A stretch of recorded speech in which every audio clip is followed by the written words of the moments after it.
मेरा प्रश्न थोड़ा खाने पीने की चीज़ों को लेकर है। मिलावट की न्यूज़ रोज़ आ रही है। अभी थोड़े दिनों पहले ऐसी न्यूज़ आई कि मेडिकल की दवाइयाँ जो थी उनमें भी बहुत क्वालिटी उनकी बहुत ख़राब आ रही है।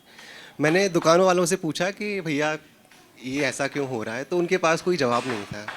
अब ऐसी कंडीशन में अगर कोई बीमार है और इस टाइप की दवाइयाँ खाएगा तो वो और भी ज़्यादा बीमार कर सकता है।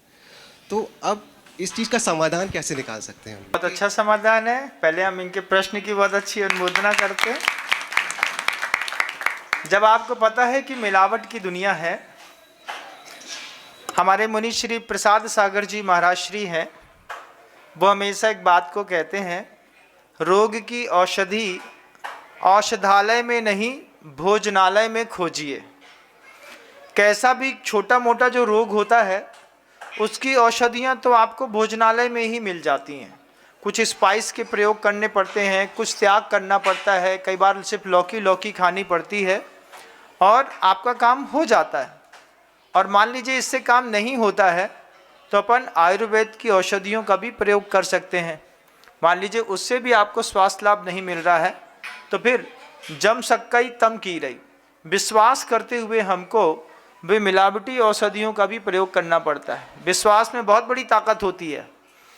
जीरो मेडिसिन होती हैं, आपकी जो मेडिकल साइंस होते हैं उसमें चूने की या फिर कैल्शियम की गोली बना के दे देते हैं। बार बार किसी को मान लीजिए फोबिया हो जाता है ना, तो जो 18 प्रकार के फोबिया होते हैं उन फोबिया में जीरो मेडिसिन दे देते हैं। गोली में कुछ रहता नहीं है, बस खाता है वो 8-10 दिन तक, उसको लगता है अब सब ठीक हो गया। तो वो भी विश्वास का खेल होता है। तो पूरी की पूरी औषधि विज्ञान विश्वास से भरा है। मिलावट में थोड़ा सा अपने को सावधान होने की आवश्यकता है।